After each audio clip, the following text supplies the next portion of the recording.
It does look like the. It is. It is. Yeah. Oh, the mask was modeled after Yes. that. I got it. Yeah. Okay. Well, I mean, he modeled his mask off of the movie, the ancient Roman. Like it is a motif, right? Yeah. Which I always assumed it was based on Doctor Doom. Is it?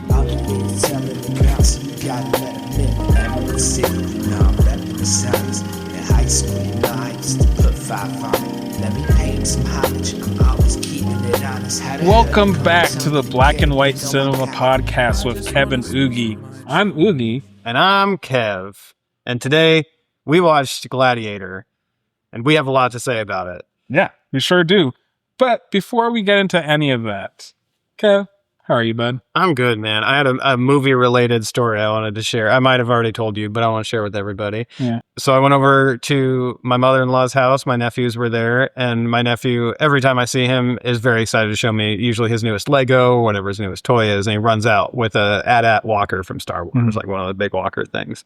I was like, that's super cool, dude. Like, do you know what that's from? And he's like, yeah, Star Wars. I was like, do you want to see, like, the scene in the movie that it's from? And he goes, no. I'm like, okay. And then of course, like, I tried hyping it and whatnot, but he was, doing his thing. But then the next day my wife goes back without me, and he asks to see it. Then I'm like, okay, but she like texted me like, hey, what movie was that? I was like, it's episode 5, Empire Strikes Back. It's like in the first 10 minutes, you can fast forward a bit. And she's like, he won't let me fast forward. Also, you should be here because he keeps asking me all these things. I know nothing. I'm like, he should have watched it when I offered. But apparently, every time there were like spaceships or something, he would be like, yeah, but that's AI. That's not real. And I'm like, but not only did they not have AI in the 80s, they didn't really have digital imaging at all. It is just funny. This like 7-year-old, he's determined that he should be able to spot what is AI. And he can't. He's not doing it right, but I understand like where his brain is like, yeah, planes like that didn't exist, so they couldn't really fly like that, so they must be AI. It's like, no, those are actually like teeny little models. Baby, those are toys. Yeah. Very similar to the one you have right here, probably equal quality. I just thought that was funny. Little Gen Alpha kid trying to call out AI and failing. You were talking about that, and it's funny because every single time I see like the AT-AT or AT, I always think about those videos that used to go viral back in the day where someone would tell like a really corny joke and go, ah. That's what I think of every single time I see. Nice. Okay. That's what I'll call them from now on. Yeah. But besides that, we both got our baddies out here. I got Liliana. You got Faye. I keep calling her Mai. No, because Mai is Yu-Gi-Oh. Mai Valentine is Faye. Right. It's like the same name. I never made that connection. Yeah. It's just Faye. Ugie used to goon. Used to? Yeah. I still do, but I also used to. Yes. Shout out Mitch Hedberg. Yeah, right. Yes. Well, I think that's enough of a preamble. Yeah. How about we get into it? So today, I have a See What Had Happened Was. Cool. So, See What Had Happened Was is our recurring segment where one of us describes a movie poorly for the other, and I'm going to have to try to guess what it is. If you want to play along, we'll tell you when to pause. Basically, when Ugo is done reading the prompt, you can pause, enter your comment, what you think the movie is, and we'll see how many people get it right. So take it away, Ugie. Okay. See, what had happened was, Lil Brody is down on his luck, living on the block. An OG he doesn't even fuck with like that sets him up on a major dummy mission to slide on a high-security vault. The play goes sideways and Lil Homie gets locked up. He catches a massive break when he links up with Supreme Blue Ka on the inside and puts him on some major game. Once he bails out, bro goes from down bad to shining on the ass. We're talking mad juice, endless paper, big flexing, speakers tearing up the block every time he comes through. He gets a new name and even gets a new game, because now that he's fresh as fuck, bro pulls the exotic baddie. He doesn't fumble the bag. He picks it up, he flips it and tumbles it. Hayden ass OG clocks this, and he immediately starts baller blocking. Tricks Lil Homie again, stealing all of his swag.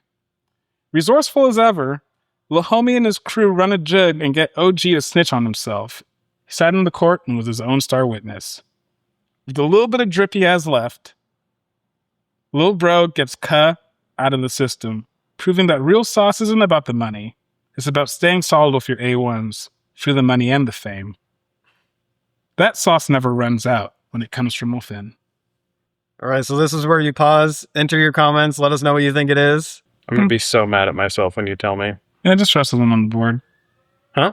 Just trust someone on the board. I got nothing. I got nothing. Arabian Nights. No. Like Arabian Days. It's Aladdin. Wow, that's Daddy. Lil Brody is down on his luck, living on the block. And OG, he doesn't even fuck with like that, sets him up on a major dummy mission to slide on a high-security vault. The play goes sideways and Lil Homie gets locked up. He catches a massive break when he links up with Supreme Blue Ka on the inside that puts him on game. Once he bails out... I knew the blue was a hit. Yeah, I know. That was what I was afraid of. Once he bails out, bro goes from down bad to shining on their ass. We're talking about mad juice, endless paper, big flexing. Speakers tearing up the damn block every time he comes through because they do all the the musicals. He gets a new name, and he even gets some new game because now that he's fresh as fuck, he pulls the exotic baddie. Hey, Nass OG sees this. She's not exotic there. Well, I mean, she is if you're broke on the rap. Hey, Nass OG clocks this, immediately starts baller blocking. Tricks Lil Homie again, stealing all his swag. Resourceful as ever, Lil Homie and his crew run a jig and get OG to snitch on himself. With the drip that he has left, bro gets big cut out of the system, proving that real sauce isn't about the money. It's about staying solid with your A1s through the money and the fame. The drip he has. That sauce never runs out when it comes from within. That's good. I did a dry run with Ngozi today, and he reacted the same way as you guys. I was just like, this. I found my new calling: being deceptive about movies. Yeah. Thinking freaking Disney. Yeah. I was thinking Disney. I got so hung up on like the prison part of it. That was too. Yeah. I gave it a whole I was like motif. blue. I was Yeah. like blue. That was a hint. That was actually my biggest worry because I was just like, I want to take the blue part out, but I was like, I need to give you something that I was like, Kevin, when I was talking to Gozi, he'll verify in the comments. I was like, Kevin's gonna know that the blue part is a hint. Yeah. And I was like, I was like, maybe I should take that out, but I was like, no, I gotta give at least a couple hints that are just like, this is your breadcrumb. That was good. That was real good. Man. I knew it. Like I was like, this plot is so familiar. Yeah. That's good. That's good. You got us. Yeah. So we can get into the movie data. There's something about Ugie. I just wanted to tell a little bit of a story. I remember the first time that I watched this. Do you remember the first time you watched this movie? No, I think I saw it in theaters though. I did not see it in movie theaters. I saw this on Thanksgiving, I believe, in either this would have been 2000, right? Yeah. Yeah. Oh, it would have been 99. No, 2000. Yeah, I saw this Christmas. Oh no, Thanksgiving of the year 2000, because it was before I moved from Montreal. So this was back in those days. Is this Canadian Thanksgiving? Yes, it's Canadian Thanksgiving, so a little bit earlier. But this was definitely one of those times where, so this is like back in the day where like you go like where your mom takes you somewhere and you're playing with your friends and you don't want to leave. So we went to my buddy Shamari. He was the person who had first place on the Kevin quiz. Nice. Okay. At the time, he's been surpassed now, but at the time. And so we went over to their house and the movie was playing, and it was like at that scene where they're already moving. I missed the whole first part of the movie, but it's like where there's the first thing I saw that there was like blood dropping down on them, when they're like wherever they are. Like red. Yeah. And so we watched that movie, but the more of that story is just kind of like, it was one of those fun times where we like made up a bunch of games together. We watched that movie and it was like, and then you're again, just being gladiators when I was a kid. Yeah. No, it was just a kid. Like I was like 11 or 12. So it was one of those first like more adult themed movies that I watched and enjoyed and like started to really understand themes and context of the movie and enjoyed it. But I remember the situation so much because it was like me and my brother and him like creating all these, we were like playing like sock hockey in the basement. Yeah. And then there was this like flash game called Snowcraft. Do you know what Snowcraft is? No. It's like this little flash game where you have a bunch of these little snowmen and you have to like, it's like a snowball fight that you have to win. And we played a shit ton of that. And I don't know, I always just hold that memory. This is just like it's one of those good foundational memories. childhood memories. Yeah. So shout out to bro. But yeah, I remember just watching Gladiator and it was a good time. I remember, I don't remember if I saw it in theaters or not, but I do remember, at least like with my friends at my school, like we were big dorks about like the Odyssey and the Trojan War. And so like we would like play Gladiator after seeing this, and like especially like the part where he does like the dual wield like scissor cut thing. We were always like reenacting that. And yeah, it's like probably too young for much of this movie. But that's like my memory of it, is like me and all my little like Homer Iliad dork kids at my Montessori school playing Gladiator. Oh yeah, that's it. I love it. Same sort of thing. We were playing different games, but same vibe. So this movie starring Russell Crowe, Joaquin Phoenix, Connie Nielsen, Oliver Reed, Derek Jacobi, Jimon Honsu, and Richard Harris.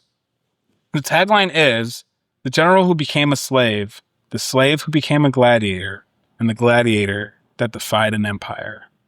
It was released May 5th, 2000, at an R rating and a runtime of 2 hours and 35 minutes. Normally, I would hate that runtime, but I love this movie. Every second matters. I did not get bored or annoyed at any part. This movie doesn't feel like it's going too long. Yeah. Like very, very few movies can really pull this off for me where they're longer than 2 hours, and I'm just all like, For sure. This was the first time I had watched this in at least 20 years, maybe longer. I was so into it. Like I was so hooked on it. I watched it this morning. Yeah. And I just like, it's so good. I was worried because you didn't have your notes in last night, and I was just like, I hope he realizes this is like an almost 3 hour. Yeah, I had my work laptop, and so I did have to pause it a few times and like answer Slacks and like tell Claude what to do. But yeah.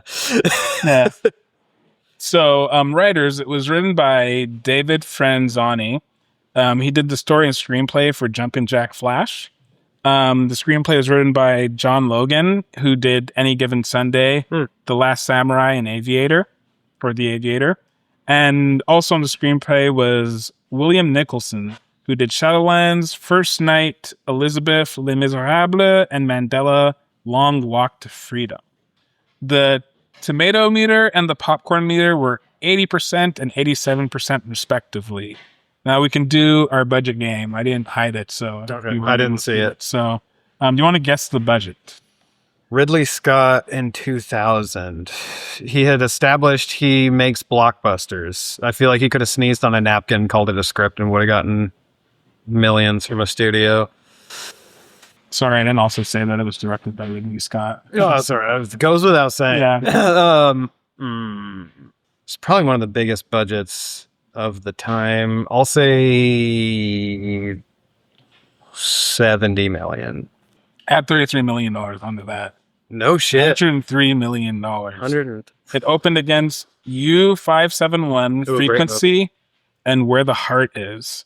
Notably in theaters at the time, Aaron Brockovich, Rules of Engagement, and American Psycho. Good time for movies. U571 is great. When I was looking at that, I was like, I have no idea what this is. It's like a submarine movie. Okay, so Ridley Scott. There's no way it made 100 million back in the first weekend. That's just like impossible. So I'll say opening weekend, I'll put it at 50. Let's say 50 for opening weekend. That might be too high. It made 34.8 million. Okay. I thought that would probably be too high. Yeah. Which is still, I mean, you can only make so much in England, right? As you always say. So let's see. US, this thing had to have been so successful. I'll say US gross 300 million, and global. This had to have global appeal too, because it's fucking Rome. They conquered everything. I'll say 400 sounds really high.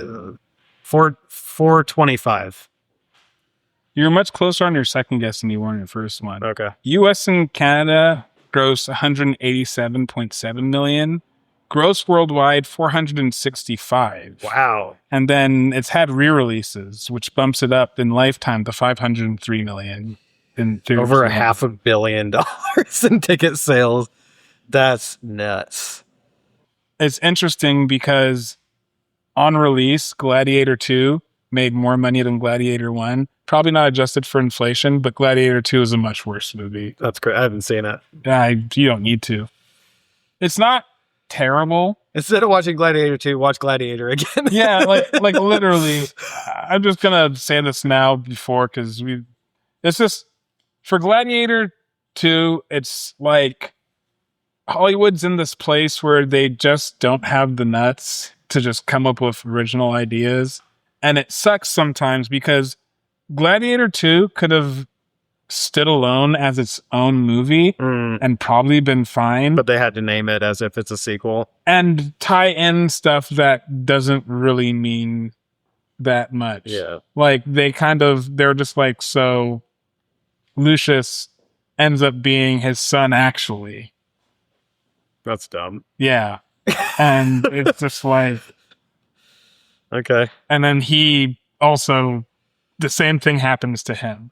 Essentially, his mom, after he's dead, she has to go into hiding because the Senate gets all Senate-y, and she runs into hiding, and then I think she dies, and then he becomes a slave. Otherwise, he would die. I don't even remember. She might still be alive. I don't remember. It's stupid and convoluted. Yeah. And it's just like, you guys could have done that and made it an Easter egg at the end of the movie that he was related or something like that. Yeah. And just not call it, like, it could have been like a fun Easter egg, like, oh, this is the same universe. Yeah, and when you get you get little pieces, but calling it Gladiator 2, yeah, it's just like, it does a disservice because you're hoping it's building on, to me, this before we started filming, we were talking about favorite movies, like top 5. This one might actually be, I think we've done probably a few of my top 5s. I think Collateral's up there. I think Training Day is up there. And I think Gladiator is also one of them. If I'm talking like serious movies. Yeah.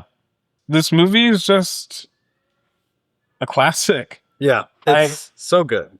80 and 87, I think in today's world, like nobody in this cast, I believe, ended up being sketchy. So I don't see why it would be review bombed in a way that some of the usual suspects would be to tank it. But I don't understand. 80% on the tomato meter. Yeah.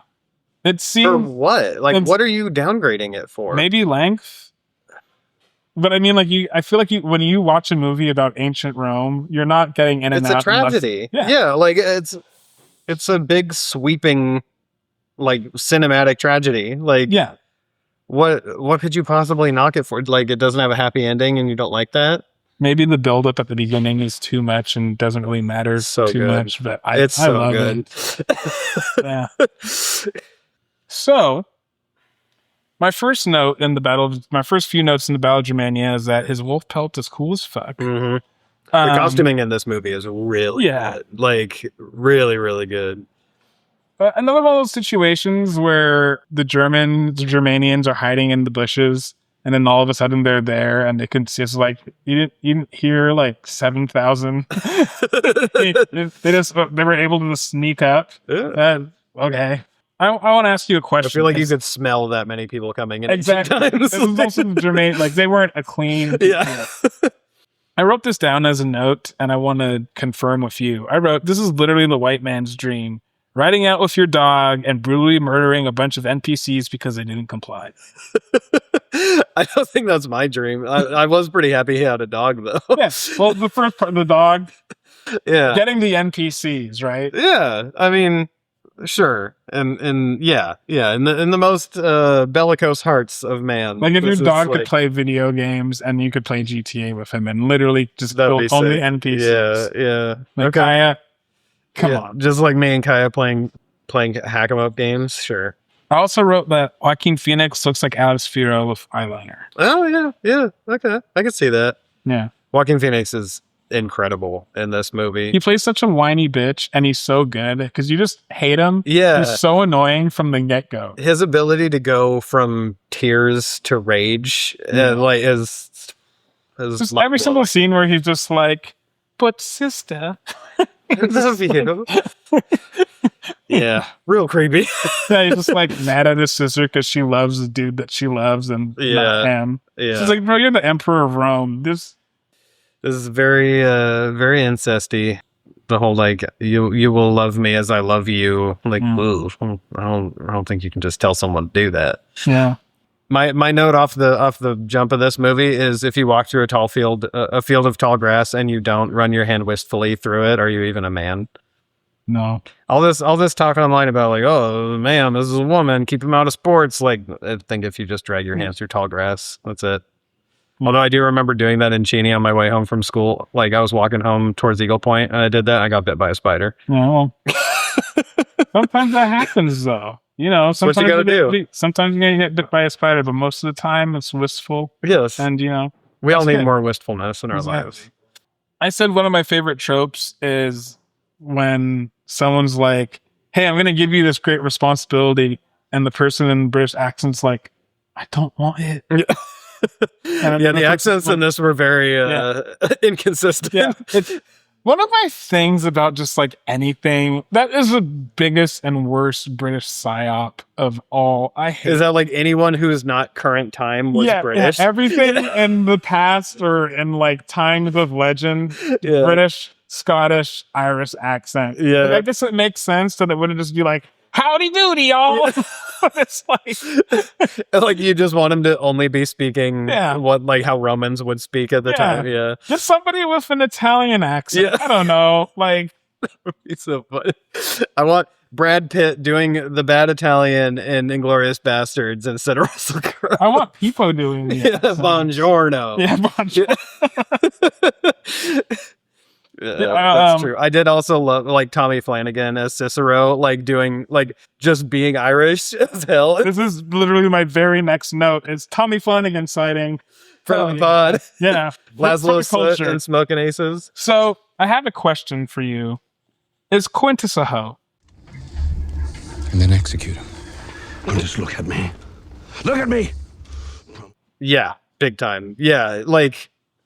Totally flips on his day one, and then until the very end of the movie when it's clear where the power is shifting, and then like comes back and it's all good. Like, fuck you, Quintus. Yeah, I was pissed at that. I was also wondering at the end of the movie, like, say somehow like Maximus trips and then Commodus just ends up winning the fight. Yeah, and then he didn't give him a sword. And yeah, you did. Yeah. Like, no, sir, I knew you could do it by yourself. Yeah. Yeah. Because the movie sets it up all this time. It's just like, someone must stand up to Commodus. And it's just like, the sister's just like, bitch, give us a poison. Yeah. You can end this nightmare. Yeah, drink this tonic, brother. Like, come on. As this she's just like, will somebody stand up and do something? Oh, won't somebody please think of the children? You're afraid for your son? Just kill him. Yeah, just push him off. Right. Or like he wants to sleep with you so bad, just off him somehow while he's doing that. Exactly. You know? Like, yeah. This whole because like she's very damsel in distress. Exactly. Despite being like a clearly very logical, strong, calculating, The dad's even like, If you had been a son, you would have been so strong. Everyone talks about how cunning she is and how everything, but she's just like, but she fucks up the whole plan. Yeah, exactly. Yeah. This is clearly written by men. Yes. Yeah, there were in that opening scene. Since you mentioned Quintus, I really like the line where Quintus says, "People should know when they're conquered." He says, "Would you, Quintus? Would I?" It kind of like there are a lot of really good lines in this movie that like tee up the not just like foreshadowing and whatnot, but like kind of the themes of the movie. When Commodus is denied by his dad, he says, "Your fault as a son is my failure as a father." That's a bar. And so disrespectful. I know. It's so I was like, I would like. I can see why you just got killed after saying that to your son. Yeah. You're like, like some Spanish dude. You love him more. It's clear and evident to literally everyone. You're like, yeah, you're a failure, and that's my biggest failure. Yeah. Also, I'm giving him the keys because you fucking suck. Yeah. I was like, damn, bro, that's rough. And like he tells his sister like, "Oh, I wish that you had been a son because you would be a great Caesar." It tells Maximus like, You're the son that I should have had. Like, this guy sucks. At the beginning of the movie, I was just like, man, maybe I'm gonna pull a Ugie and just be like, you know what? I'm on Commodore's side. And it lasts lasted until the very scene after this, and I was just like, because he isn't there at the battle, but it's just like, what was he supposed to do? Mhm. He's the next in line. Was he supposed to run off into battle and be like, Arguably, I don't know. Like, maybe if that's no, you got to keep your blood. yeah. It's also pretty weird that he's just But like, do you need to keep your bloodline if you've decided that you're not going to hand him the throne and hope that your daughter can control him away from the Senate? well, I guess he wants to disband emperor anyway. That's true. Yeah. So I guess in his mind, he's like, all right, well, we don't need this anymore anyways. But if your son's really that volatile, I mean, I guess he doesn't think in his heart of hearts that he could kill I think him. he thinks his son is way too much of a pussy to do anything about it. I think that's like part of the issue. Well, that was your real man. That was the failure. mistake. Yeah, like calling for him at all. Just being was like, the mistake. you know, there's something to be said, and movies do this where like where a father figure or something will do something extremely like deny somebody, be super mean, and just like ruin someone's life and be like, it'll be all right. Yeah, yeah, You stay here with me tonight. yeah. He ain't gonna do shit. It's like, they're never going to do anything. It's absolutely right now. You should know that your son is highly unstable and low-key kind of highly skilled. He's not a bad fighter. He's just not war trained. Yeah. And like, They make it whatever. pretty clear that he can fight. Like, there's the scene Yeah. that it shows him He's training training, with like yeah. multiple guys, but like it's all a bunch of guys that aren't going to kill you because you're the son of the Yeah. emperor. I wrote, bro rode from Germany to Spain. Yeah, I looked it up. I'll try to remember to put a link to the Reddit post in the show in the description of the episode. But someone on Reddit actually used a mapping tool that had the roads of ancient Rome. It's like real nerd shit. But it's about 1,500 miles. I was going to try and do something like that, and then I forgot. And then I remembered this morning. I was like, Yeah. Well, thankfully, I'm happy. someone on Reddit did it for us. Thank you. Shout out It would have. Reddit user. Yeah. Reddit user. Hang on. Agrippa 911. Yeah. Yeah. So it would have taken at least 11 days for that ride. I hope he stopped and ate or something, because he looked like shit. Yeah, I think that's kind of the idea. He took 2 horses so that he Yeah. could run both of them as ragged as possible. And I presume that he ate the other one. Yeah, that seems like a safe assumption. Yeah. Really, really sad when he gets home. And It's really upsetting where they show the Praetorians like running his son over with the Yeah. horses too. Like, I didn't remember Yeah. that. I was like, hanging the child after trampling him seems a little bit like overkill, pun not intended. It's just, Yeah, literal overkill. yeah. Like, why do you need to do this? Commodus ordered this. Yeah, I know.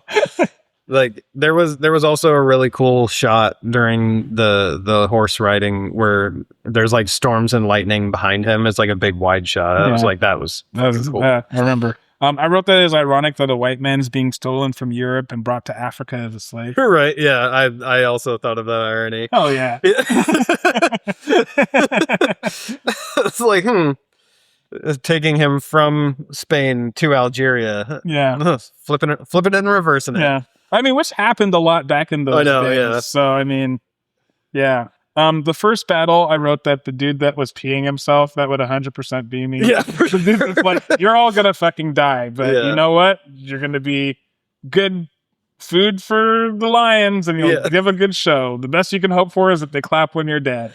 And it's just like, bro, why are you at the front? Yeah. But this man at the front. This never happens again in the rest of the movie when Maximus is in the front. But when this guy's in the front, immediately he gets slashed. I know. I in the love how face. they're just waiting right there. It's not like That's not fair. It's not a sport. It's just like, yeah, bring us some slaves to crush. Oh man. Jimon Honso, though, like big friend of the pod. Yeah. he's really good in this. He's great in Amistad. everything I've seen him in. I've actually haven't seen that either. Oh man, Amistad's that one's heartbreaking too. That's a good movie. Yeah, I don't want to do it for this unless we're doing some Black History Month, Yeah, real black movies. But that's what DMX misses for. yeah, exactly. No, DMX is for DMX movies. My mother, my father, I love him. I hate him. The Senate. I'm not going to do inside the Ugie studio, but I did write down a quote that I really loved. And it was the two senators whose names I don't remember. Bing, bing. Gracchus and somebody. Yeah, Yeah. Gracchus. Well, Brackus. Gracchus. Gracchus. That's like the main one with Yeah. the beard who Yeah. like is part of the scheme. And then there's the one that's like He's the one that looks like Commodus' Grandmaster buddy. Pycelle. Yeah. Yes.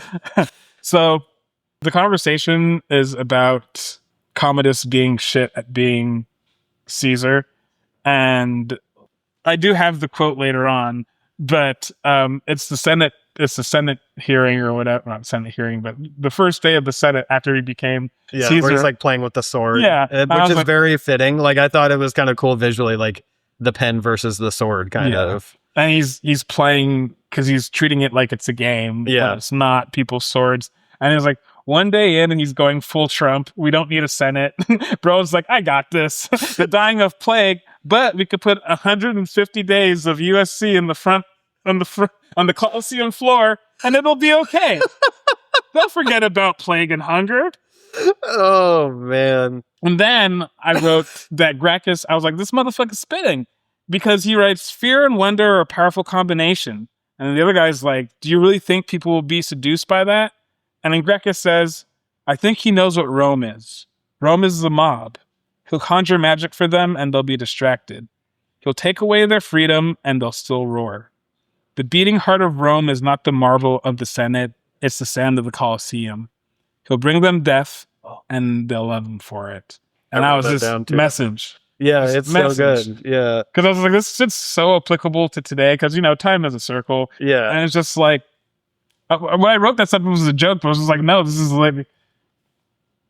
Distraction campaigns. Yeah. I was actually thinking about not really necessarily this theme, but like I was talking to Cole yesterday about there's this website AI-2027 where a bunch of AI researchers, like people who are like big time experts in the field, put together like what they think is the timeline of like what this trajectory of AI is going to become, like from doomsday to paradise, like everything that could possibly happen. But what I kept coming back to is like it won't be a doomsday because whoever is in control is going to do whatever they can to placate the mob to not overrun them. And that's basically all government has ever been. Is like, how can we make the people that we're controlling feel like they have just enough freedom and power so that they don't realize they don't have freedom and power? And like, that's what is so good about this movie is it's this like ancient Roman tragedy that fits on a stage throughout any point in time, but all of the themes apply to every civilization that has ever been this big. You're very right. And this has been another... No, I'm just... Yeah. I mean, that's pretty much... We solved the podcast. I wrote that same quote down that you just read because it was just... I rewound it and watched it a few times. But yeah, win the crowd and you'll win your freedom, Proximo tells him. Yeah. And it's kind of... Maximus doesn't really know he's playing that game alongside Commodus yet to win the people over. It's just kind of something that happens to Maximus. He just wins the people over, you know? Yeah. So after that, we get another battle. And we get like probably the most... I wrote, is this not the most epic scene in film history? The one with the chariots? Yeah. Yeah, that was so good. Where he, like you said earlier, he gets the double sword. Yeah. Yeah. Are you not entertained? Yeah, and he just throws the sword down. Is this not why you are here? Goo, stand up. Let's go get him again. This time it's for the money, my nigga. Brooklyn, stand up. You know what I'm talking about? No. There's never been a nigga this good for this long, this head, this pop, this high, or this strong. There's so many different flows. This one will get bit up. I'm not with you. I want to be. Yeah. We're too lazy to create shit. You know, they just trace me, you know what? So they forget where they plucked the whole style from. They try to reverse the outcome. I'm like, Pluff, I'm not a biter. I'm a writer for myself and others. I say a big verse. I'm only digging up my brother, digging up my burrow. I'm big enough to do it. I'm that thorough. Plus, I know my own. I'm just going to take a nap till you're done. The names and things you sing about, bring them out. It's hard to yell when the barrel's in your mouth. Okay, I got it. Yeah. Yeah. New sneakers. 2-seaters. 2 divas. What more can I tell you? Let me spell it for you. WILLIE. If any other white folks are out there looking for a podcast to join, and I'm back for more. we're looking for a new white to put in the Don't Black and White Cinema Kind podcast. enough to back and finish my business. So, what more can I say? Ugh. Okay, We're not cutting that. bro. It's, Because this is what it's like to be friends with Ugo, and I want everyone out there to know it. no, just the reason because Jay-Z uses the sample of "Oh, you know what I'm saying?" Okay. At the beginning of that song. Right. I understood how you got here, even if I didn't understand what you were referring to. You got there in the end. What did it for you? Sun on hose brushing off my... No, it wasn't bad. Bring them out. Yeah, the rings and things you see Yeah. without bringing out. The other thing that I had for this was that this made me very sad that, like, I think from a sporting perspective, the most people I ever had in a crowd was like playing a game for Eastern on the red turf with like fans. Maybe like 75. Yeah, I was gonna say not even. I think I remember we played in a playoff game at Oregon State, and that one was to get into the NCAA tournament. I played like the whole first half and like a little, like maybe 5 minutes in the second half and got injured. And there might have been more people there. That was like the point that I'm trying to make is that maybe in the future, if we can get big enough, I will never know what it's like to get that, like the sound of like the feeling of the Coliseum, just people cheering for you. And like, I was so hyped up by me thinking about that song. Like I was thinking about Jay-Z writing that song with that as inspiration and thinking about the Coliseum and what it's like for people to be cheering for literal blood sport and the feeling that must, like, you know, I love it when like 4 people are there and cheering for you. You know? Yeah, Like when I have one friend, I can only imagine what it's like just to like hear the sound of people just really just where Just see, fully like in it. imagine being a Seahawk and you cross the Beastquake, man. Yeah. The feeling that must actually be. Yeah. It's crazy. Hopefully one day in my life I'll get to experience something like that. Yeah. This is my last chance. Yeah. Vote for Brian, whatever his name. It's your last chance. Yeah. Subscribe to Kevin and Ugie. It's my last chance. Just grasping at fame. Fame, please. I don't want to be in the permanent underclass, please. Well, if you ever become emperor, I would salute you in the arena, unlike Maximus. Yeah. Word.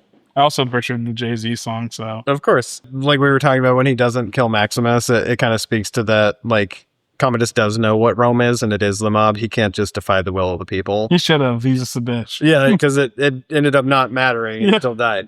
None of it ever mattered. It's just funny when he realized, like, the crowd were just like, kill that one dude. And he's like, no. Yeah. And they're like, Maximus the Merciful. Yeah. Commodus is like, bruh. Don't give me no empire. You know what's going to happen.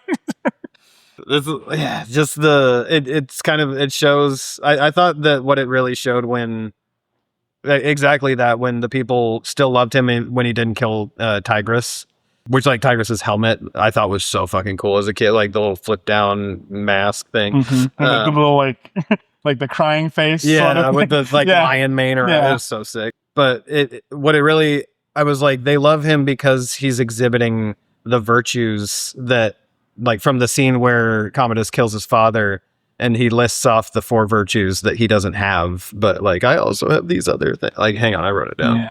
Ambition. Yeah, the 4 chief virtues: wisdom, justice, fortitude, and temperance.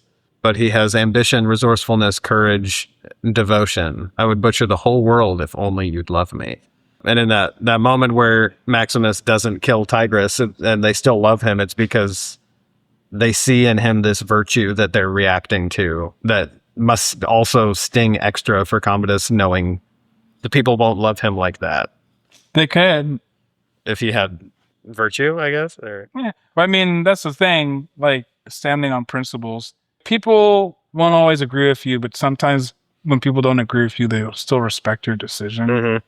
I think for him, if he if he kills Maximus, one of the people would be like, "Oh, he killed this one Spaniard slave." Yes. It's- I wanted to watch him fuck yeah, more. it's like whatever, bro. The Tigress comes out and they forget about it. Yeah, people die every day, B. Yeah. Yeah. He's trying to win the people over constantly, despite not having any of the skills or clout to do it. Just all he has is title, and power doesn't come from a title. Yeah, it comes from money. Yeah. Fuck what you thought. It ain't about being who you are, bro. Mm-mm. This is about that cold hard cash. Yeah, virtue doesn't actually matter. I know a lot of virtuous people that got blown up by drone strikes, though. Actually, I don't know any of them, but, it sounded better. I also wanted to point out, I just also loved that scene where he's talking to him and he's like, oh, you should see the Colosseum. So my old roommate, did you ever meet Moises? Yeah. Okay. Moises used to do this thing. He had like 5 movies on like the weekends. He'd like wake up in the morning, go for a run, because like him and his family were like into trail running. Mm-hmm. He'd like run like 10 miles. He'd like order like 2 Domino's pizzas. And then he would sit in his room and watch like the same 4 movies on repeat all day. This was one of them. It was like Chronicles of Riddick, Gladiator. I don't remember what the other ones are. I'm sure Dan or someone, he would every fucking weekend. Like the same movies. You'd go up into his room and it would just be him eating like a pepperoni and like mushroom pizza, like digging at his nails that are like coming off because he's been running so much, and just like watching like the same movies. And I always run to this. He's like, you should see the Colosseum sign. And like, this is always my favorite thing when this movie happens, because like after he dismisses Maximus, he goes up to like the window and just goes like, and Moises used to do that shit all the fucking time. And I just shout out, bro. You know? There's always these little small things in my life. That's one of them. This man used to really just watch the same movies on repeat. That's all. I'm gonna go out on a limb and say that's weirder than having your favorite toilets around Seattle that you visit. I agree. Yeah.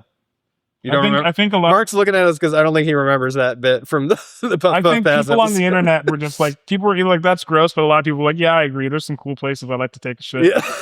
I was like, damn, all right, this is a little bit more normal than I thought it was.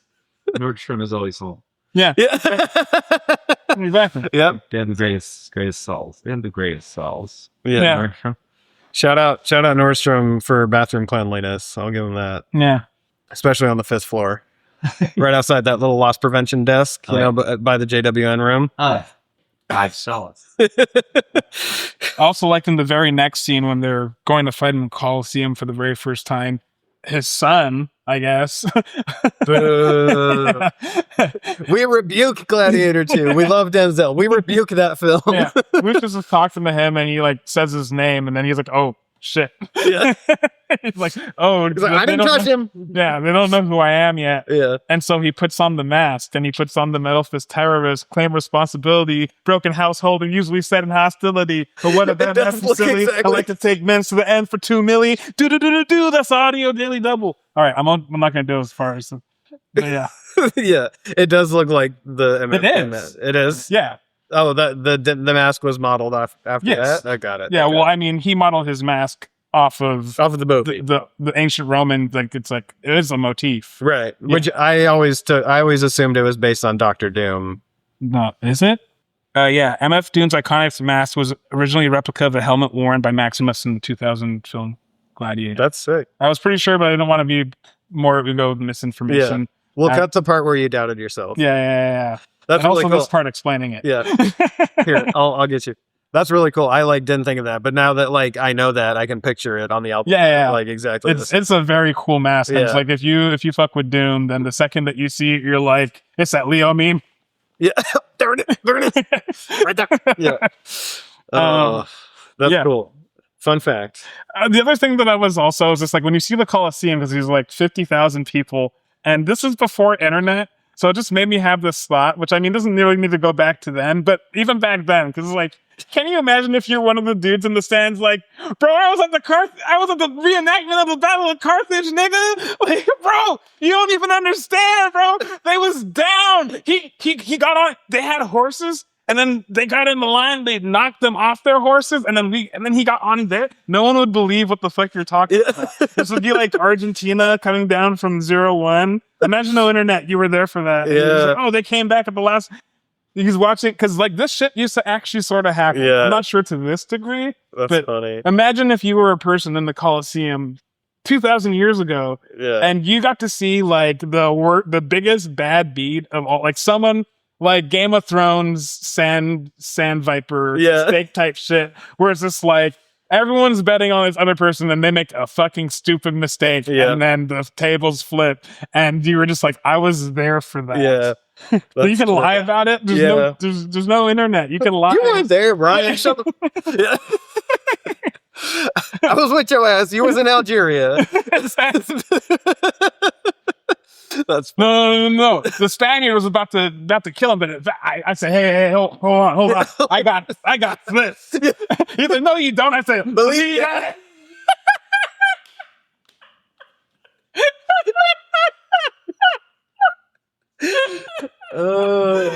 I think we just peaked. Okay. Yeah, that Battle of Carthage scene was sick. When the archer chick gets split in half by the spinning sword on the wheel, just slam. I was also like, get out of the way. No! This is like Austin Powers with the cement truck. I was thinking of Undercover Brother with the with the golf cart. Yeah. I also thought it was pretty. I hate using the term woke, ironically, but like I'm fucking sex forward or whatever. I don't know what the term is. But there was women fighting in that scene. Yeah, like I was surprised by that. There's like 4 or 5 women, and they're like not doing a bad job either. Not that they would, but it's just like I was like surprised that they would do that. Like they would have, maybe they had female gladiators. If you would know out there in the comments, I'm sure there were. Yeah, because women could fight. Women can fight. Right. Like, you know, you get some like lack of better terms, some like Amazonians, like someone who's just brought up in slavery and they just know how to fight. Fuck it, bro. Yeah. You make some money. If a woman, you're like, hey, I got this woman in here. Let's probably bet do on her. crowds. Yeah, exactly. People love to see women fight. Yeah. Shout out Brooke Valentine for the like one person who might get that. Brooke Valentine had a song called "Girl Fight" in like 2000. It's about to be a what? A girl fight? I did not remember that's who made that song.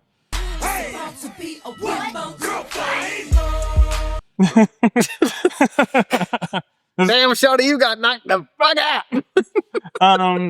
But yeah, I mean, yeah, the other thing that made me think of, I wrote this down a little bit later, but like, we already bring racing to stuff all the time. It's just so funny. Like, I feel nowadays with video games and media, anytime a person of color or of different gender or sex ambiguity exists, there's just every worst person in the world has to go on and talk about how shitty it is and how they're trying to be woke, come up with your own stories, and when there's their own stories. This is going to be so shitty. This is so stupid. This is so... And I was just like, this movie, there's like black people and people of color all throughout it. There's like black people working for the emperor. There's black people in the Senate. And I only focus on the black people because that's what my eye sees first. But it's just like, it just wasn't a problem. I saw a tweet a couple days ago that was about how like you couldn't make Terminator now because it's like it's a female lead with no love interest, like all this. I forget the scope of it, but I was like, damn, that's true. Like if you launch Terminator today, like the right would come for it so hard. Yeah. Just like, oh, you're trying to agenda. Like, God forbid a woman has a little drip and a little bit of sauce. Yeah. I don't understand. I mean, maybe we should do Recast the Past because it would be funny to do this movie with like women. Oh, that'd be sick. I don't want to go on my side because I want to make sure that we're getting through this. I would have Emily Blunt as the lead because I'd just put her in anything. Who? what was the woman from the Disney movie, The Mandalorian that got canceled? Oh, I thought you were gonna say Karen Duffy from Blank Check. I don't know. I don't know. Who Do you you're talking remember what I'm about. talking about? It was No. like a big thing. She said something. Oh, Gina Gina Caruso? Serrano. Serrano? Yeah. Yeah, whatever. Yeah, Not she her. sucks. Yeah. Someone of her body archetype, but just not her. Yeah. Like Ronda Rousey. Yeah. Ronda Rousey's cool. I like her. Yeah. She at least hasn't come out and done anything too stupid. Yeah. Besides, get her face punched in for money. But she never had a chance. Her parents were fucking pieces of work. Made her be a fighter from a young age. I had a question during Maximus the Merciful. You think that if the crowd would have been like, spare him, he would have just chopped his head off? No, I think that was just showing the virtue of who Maximus was. Oh, no. I mean, or if they were like, spare him. Like if they said the opposite. Right. No, I'm saying I don't think he did that because to defy the crowd. He did that because he didn't want to kill that guy. Okay. That's how I took it. Like, Yeah. I think that was just showing like he knows he beat this guy. He doesn't need to kill him. Yeah. That's how I took it. Besides everybody else, imagine someone else. I know, like, he does- Why he did does you throw a murder. sword through my stomach? Looking down from the plains of Yeah. heaven, like, bruh. Exactly. He got super lucky. The tiger like jumped on him and had him. Yeah. He's just like a. Those are some really well trained Yeah, tigers too. exactly. I was impressed. That tiger didn't go crazy. That tiger went tiger.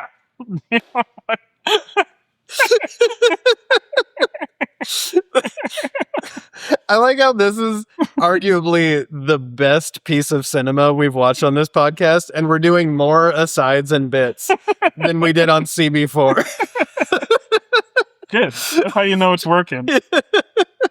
Cicero, I said he's a real ass nigga. This is real friendship. When my house burns down, just bring me my marionette master. You don't know what that means, but the people who are important do. Okay. It's like, no, that ain't important. I said you didn't know what that means, but no, because No, Cicero was Cicero got his family to him. He got him the little dog. that was really cool. And I was saying, if my house burns down, just get me my marionette master. It's a magic card. Yeah, okay. Got it. Magic. Right. You know? Yeah. Lily. Yeah, Cicero was a cool character. Like that's kind of Tommy Flanagan barely ever plays a good guy. I know. He did, and he was really good as that character Mhm. too. I really, because I hadn't seen this movie in so long since I was a kid. I think I never understood most of the plot as a kid. I also like forgot a lot of it, so I remembered that his family got killed and he got captured as a slave. I didn't remember he was a general. Like I remembered so little of it. I didn't remember Cicero at all. It was cool. I think all of the fights stuck in my head, but none of the plot and none of the characters and none of the the relationships or anything. So it was almost like watching it brand new for the first time, other than the fight scenes. So, but yeah, Cicero was one of the ones that really stuck out for me as a great character, great performance. Yeah. Upsetting end. Yeah. His end is so sad. He's just like, Maximus, no. Yeah, I know. But loyal to the end. Really miss my. Damn, bro. Yeah. I also Hagen was a cool character too. Yeah. Like I love when they were first starting to get to know each other and the other gladiators realized who he was, and Hagen asked him, "Do you ever fight in Germania?" He's like, "I fought lots of places." Yeah. It's they kind of give each other that look of yeah. if we were on the same battlefield, we would have killed each other, but we're boys now. Yeah. And he rides and dies with him. I also really liked you get a few scenes of just bonding between him and I don't know, Juba. Jean. Yeah, Juba. And my favorite one, it made me laugh out loud because I kind of forgot the scene. But when they're getting food after this, and he tests it and pretends to be choking. Yeah. And, there's no words spoken in that scene. It's just a bunch of dudes laughing and fucking Dudes around. being bros. Yeah, and it's just yeah. I loved the way that the movie ended with Juba burying the little figurines too, and saying I'll see you again. Basically the callback to when they had that first discussion all the way in Algeria, asking each other do you believe in an afterlife? Do you believe your family's waiting for you? And Juba saying, I know that I'm gonna die and I'm gonna have to wait for them, but I'm willing to wait for them. It was just really cool kind of spinning it, and Juba presumably gets to go home and see his family, and he knows My friend is waiting for me. Why are you smirking at? I was listening to you, but when you said, "Do you believe?" my mind just went in magic and shoot dooby dooby doo wop wop ba dooby. I was trying as hard as I could not to interrupt you to do that. I'm sorry. No, you're not. No. But yeah, Juba's a cool character. Yeah, Juba's great. I just have another note here. I already said it, that Joaquin Phoenix is, I was like, man, he's so playing this whiny bitch so good. Incredible actor. Yeah. Like, I think this is the first thing I remember seeing him in. And that's, I don't know if it is, but it's like the thing that put him on the map for me. And it's, when I think of him, this is the role I think of. I didn't even remember it was him. Oh, really? And then that was like, oh, this is great, because actually I didn't know that this was you, and that's how good of an actor you are. You're like, to me, Commodus is just Commodus until this, where I'm actually noting people. I was just like, oh, I completely forgot about this. But also, I mean, Maximus is always Russell Crowe to me, but like, I don't know, that you get what I'm saying. Yeah. I also, so we got the scene where, what's Commodus' sister's name? Lucilla. Yeah, Lucilla. She like comes in to talk to him, and he's having none of it. And she's like, oh yeah, noble women always, fuck the slaves to get their jollies off. And I wrote these Mr. Bitches. I would have folded at the first bit of whores in Africa. The first one. I was like, Lucilla. Nah. I'll stay here in Algeria with all these. Exactly. You could have lived a good life. You could have just been killing sea league. Yeah, just other slaves. Yeah. I know. You would have had a good life. You would have got freed in Africa. Yeah. You could have gone down to Ethiopia. We haven't even talked about Proximo, which was a really cool character. Cradle of fucking civilization. Yeah, so Proximo is a cool character. He has like a really cool character arc where he's just like escaped gladiator, money grubbing. I'm gonna just make my money off killing people. Fuck you for selling me gay giraffes. That was pretty funny. And then like eventually ends up kind of being a hero in the scheme, even though it fails. Yeah, which is funny that he like throws his life away for this guy. He's just like, I just want to make money, bro. And then he gets caught up in the scheme that immediately fails. And it's just like, it's very ironic. Yeah, it's like, bro, couldn't have I just opened the shit and just let you, like, he ran away. I'm not. Right. These are your jail cells. This isn't my fault. Yeah. It's true. But it was a good vehicle as well for like the themes of greed and the redemption. Yeah. Or like Proximo when he got back to Colosseum and he was like, hello, friend. Yeah. The whole thing with the wooden sword and being freed and the veneration he had for Marcus Aurelius was really cool. Even as he's about to die and he's like holding the wooden sword again, it's clearly something that meant a lot to him, and that's why he was willing to sacrifice. He died a free man and sacrificed himself so that others could be free. Yeah. Emancipate yourself from mental slavery. I had a question, because I mean, pretty much from here on out, it's just the final scene. Good guy wins. Yeah, we already talked about Quintus being a little bitch. Another question. Was Commodus the best emperor of Rome? I don't know. 0 wars. 150 days of games. That's like 3 World Cups. They were tossing out bread like it wasn't anything. At the final match, he relinquishes Rome to the Senate and dies. That's probably how he would be remembered in history. Yeah. He himself, that'd be like Trump, like getting into UFC. And then fighting like GSP, and then GSP like punching his head off. That would be the best end to this dark timeline. Especially good pull on GSP. Yeah. Like Battle of 1812 again. Yeah.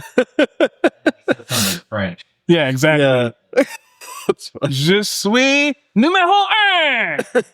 Sacré bleu. Je suis québécois. Allez, Montréal. Allez, allez. Something like that, French.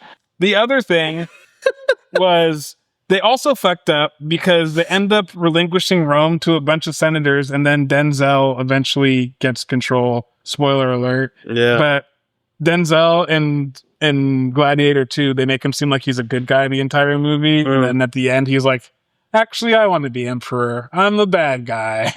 Nice. The other thing was just like, okay, I get that the crowd really likes it. Like, what do they really hate about Commodus? They just leave this man leaking on the ground and they carry out this slave. They just leave the emperor of Rome on the ground. Yeah, the people are like, yo, that was weird. Yeah, I was like, what? The people don't know any of the politics and the like. This is why I wrote this note. I was just like, nothing but games. He was giving out bread. The best fighter of all fucking time. Yeah. Like, and then he went and fought him. He said, I'm the emperor. I'm going to go fight him. Yeah. They got an absolute show. Best emperor. A hunt. I was thinking how weird that must have. It's like you're watching a sport and then it just like falls apart and it's also your government. Can you imagine, like, I'm sure it's happened in places, right? There's like Wyclef Jean became like the president of Haiti. I know that there have been soccer players who became presidents afterwards, but imagine an active soccer player.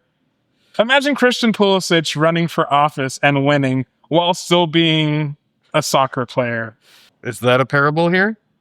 Commodus literally went and fought the Spaniard. Yeah. Like, that is insane. That's box office. But is that a time where like anyone who ruled would have been trained to fight? Yeah, but he didn't have to. Yeah. Well, like that's and all the stories that we've seen about any of this. How many times is the emperor like, I'm gonna go fight this random dude? That's true. Yeah. It would be badass if he hadn't been such a bitch about it and still lost. Yeah. But to the people, this is badass and he lost, and then the guy died anyway. I also wrote this. I kind of complained about this earlier, and I said not to get misogynist, but Lucilla's got a shit ton of chest in her final speech after Maximus, like after she didn't do anything, and there's like, "Hey, you guys be good senators, so none of this happens again," or whatever. Yeah. It's like, where was this? Yeah. The most she did was she slapped him and then immediately kissed the ring. Yeah. I mean, like it's clear that she's falling in line to protect her son. You kill him, then no one's gonna. Exactly. And then she is not a friend of the podcast. I think this is what started talking about the movie where I was just like, yeah, it didn't even work. Yeah, exactly. None of these people's machinations worked. Nope. So, it all just happened the way it happened. But I did say my nigga Jimin Hansoon gave us free. And he was great. I was glad the movie ended with him. Yeah. And great music. All right. So we have a lot of themes here. Yeah. There's a ton of themes, and I don't think we really need to go into them all so much. Maybe we can like pick one. I think the nature of true power and leadership. Yeah, that's I think the biggest. Yeah. one. Commodus inherits power through lineage and uses fear, manipulation, and spectacle to control others. Maximus earns authority through loyalty, sacrifice, and earned respect, leading men who choose to follow him. True leadership is rooted in humility, service, and integrity rather than titles, tyranny, and self-preservation. Yeah. That's why I said it feels so Game of Thronesy, you know, like the same themes of like what actually defines power, what role do the people play in positions of power. Yeah. And I think we just skip over to this just in lieu of time. Okay. So this is our 26th episode. By the year, we've just completed about half of a year of Kevin Ugie. Shout out Mark. Shout out Mace. Mace who's not here, but we appreciate shout out everyone who's been a part of this. So, in honor of that, we have a special Gone in 300 Seconds, just to give you time. And it's obviously always gone in 60 seconds. I just need you to not look at that part. I scrolled past that page. We're perfect. Good. In honor of a half year on the internet, I want to do a quiz on us. Okay. I was able to determine 31 actors who have been in at least 2 movies that we've done. Oh. Can you name 20 actors and the movies that they were in? 2 of them have been in 3. Oh boy. Timer on the clock. Now. Chris Rock in CB4 and Head of State. And James Hollenbaugh.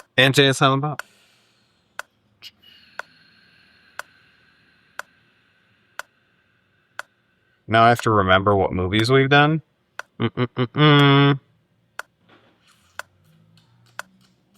This is a great start. We've talked about a lot of these people. We talked about Mekhi Phifer, Puff Puff Pass, and Dawn of the Dead. Got him. Tommy Flanagan, Smoking Aces, and Gladiator.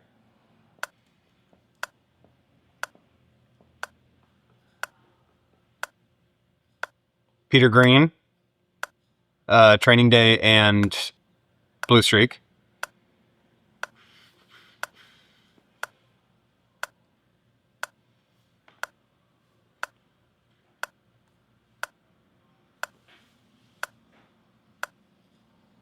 Shoot. Can I look at a list of the movies we've done? Yeah. I'm grasping at movies here. Got a hint. And look at them titties. Oh yes, the GOAT, Dave Chappelle, Blue Streak, and Undercover Brother. That wasn't even what I was hinting at, but actually it wasn't his voice, so. Yeah.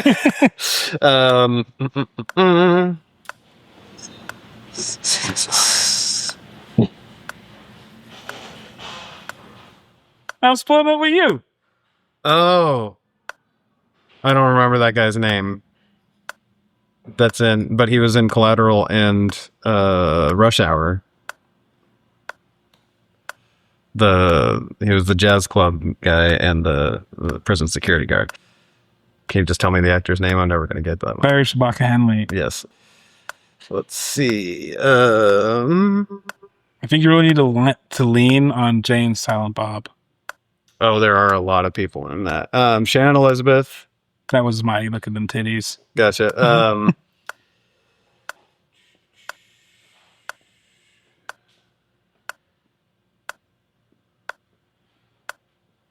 How are we doing on time? Was Eliza Douche doing it in Vermont? No.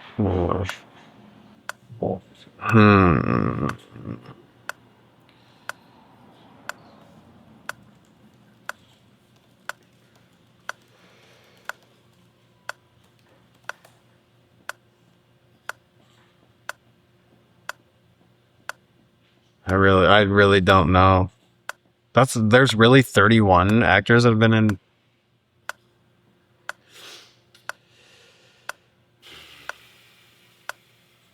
Jeez, Bob had fucking everybody in it.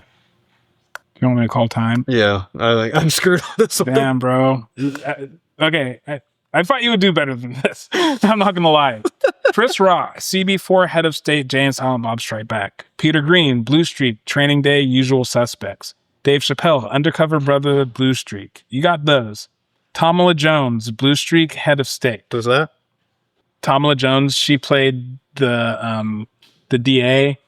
Oh. And she was also, the woman who played the DA was also his campaign. That is not the same person. It is. No, it's not. 0% chance. John Hawkes was in Blue Streak and Rush Hour. Ice Cube was in CB4 and Torque. Teresa Randall was in CB4 and Space Jam. Matt Schultz was in The Fast and the Furious and Torque. Okay. Yeah. Tom Barry was in... You're wrong about Tomala Jones. Really? Yeah. What was she in? She was in Head of State, but she was... Oh, no, you're right. I'm thinking the wrong person. She was No, she was the girlfriend. the girlfriend. Yeah. And in Blue Streak, she was the girlfriend. Yes. And she was the I was wrong. She was the girlfriend in both. She was the girlfriend in both. Yeah. I not the light-skinned DA. Got it. Okay. My bad. Ice Cube was in CB4 and Torque. Teresa Randall was in CB4 and Space Jam. Matt Schultz, I don't know who this is, but I think that's the Vince. Okay. Yeah. Yeah, he's in Fast and Furious and Torque. Tom Barry in the Fast and Furious and Space Jam. Noel Guglielmi, Fast and Furious and Training Day. Christina Milian, Torque and American Pie. I looked this up. She's in American Pie. Yeah. She's in the band. Yeah. Martin Henderson, Torque and Smoking Aces. Tara Reid, The Big Lebowski, American Pie. Jeremy Piven, Smoking Aces, The Kingdom. Jason Bateman, Smoking Aces, The Kingdom. Peter Berg, Smoking Aces, Collateral. Ben Affleck, Smoking Aces, Jay and Silent Bob. Tommy Flanagan, Smoking Aces, Gladiator. Jamie Foxx, Collateral, The Kingdom. Barry Shabaka Henley, Rush Hour, Collateral. Tom Cruise, as you noted, Young Guns Uncredited, Collateral. Jason Biggs, American Pie, Jay and Silent Bob. Sean William Scott, Shannon Elizabeth, the same thing. Tracy Morgan, Head of State. Jay and Silent Bob Strike Back. James Rebhorn, Head of State. Blank Check. Terry Crews, Training Day, Puff Puff Pass. Mekhi Phifer, Puff Puff Pass, Dawn of the Dead. Ashley Scott, Puff Puff Pass, The Kingdom. Sven Ole Thorson, Lethal Weapon, and Gladiator. Man. That's kind of crazy that there's that many. Without looking, 4 movies had 0 character overlap. So I didn't mention these 4 movies in this entire Porco list. Rosso. Because I looked at, when I was looking at the list of movies we've done, I was like, there's definitely nobody in that. I'm going to look at the list. So don't look. I'm looking at the list of movies, not the Yeah, but then you're gonna Dog Soldiers. You're just gonna remember what I didn't say. No, yeah, okay. Well, Dog Soldiers and Porco Rosso. I would have said Puff Puff Pass because I forgot about Mekhi Phifer, but I don't know. And Ashley Scott. Yeah. And Terry Crews. Yeah. They're Big friends of the pod. yeah. Wow, I really fucked this one. What are the other 2 movies? Layer Cake and Wayne's World. Well, I fucked that one up real good. That was a good quiz, though. I was wondering how because I didn't really give it to myself. I wonder if you would have given me this one. If I would. You would have been mad at me. You would have been cussing me out for making it too hard, like you did before. I would have gotten something. I think you would have done better than me. I would have remembered. Yeah, the black people definitely. I would have got Dave Chappelle. I would have got Terry Crews. I would have got Mekhi Phifer. Some of them. I mean, I would have got those 3. I would have got Shannon Elizabeth. I got that eventually. I gave you a few hints.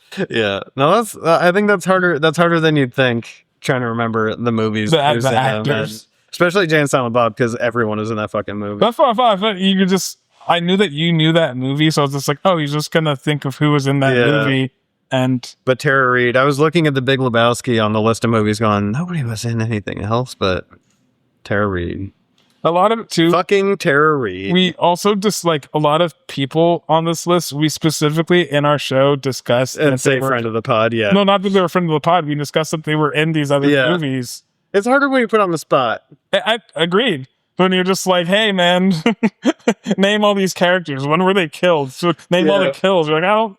Yeah, no, you're right. That's a good game, and I'm sorry that I failed at it. I'm not sad. All right, well, this has been a half of a year of the Black and White Cinema Podcast from the Creative Block in Seattle. If you enjoyed it, please share it with a friend. Leave us movie suggestions, comments. Let us know what we missed from Gladiator, because I think there's probably a lot of stuff that we forgot to talk about. It's a great movie. We didn't even talk about the cinematography. Let us know your favorite scenes, favorite shots, what movie you think we should do next. Like, subscribe, comment, follow. If you have a friend with a business that might want to be a sponsor, let us know. We would love to have some more sponsors. Thank you to the actual friends of the podcast: Mark, Maceo, Larry, Terry, Marky Boy Productions, The Creative Block. Thank you, Natasha, as always, for editing. Thank you, Megan and Alec, for our logos. And thank you to our wonderful Patreon members: Lisa, Eric, Philip, Brian, Ben, John, and Steve. Steve? Who the fuck is Steve? Evan, that's your new name. You're Steve now. Oh no, it's Steve. You'll know what that means. And thank all of you for joining us today, and we will see you next time. Revolution. Take care. Peace, all the Nubians filled with the new black consciousness. Ooh, Well, what's the other song? Let the bodies hit the floor. Let the bodies hit the floor. Let the bodies hit the... Oh, we're still rolling.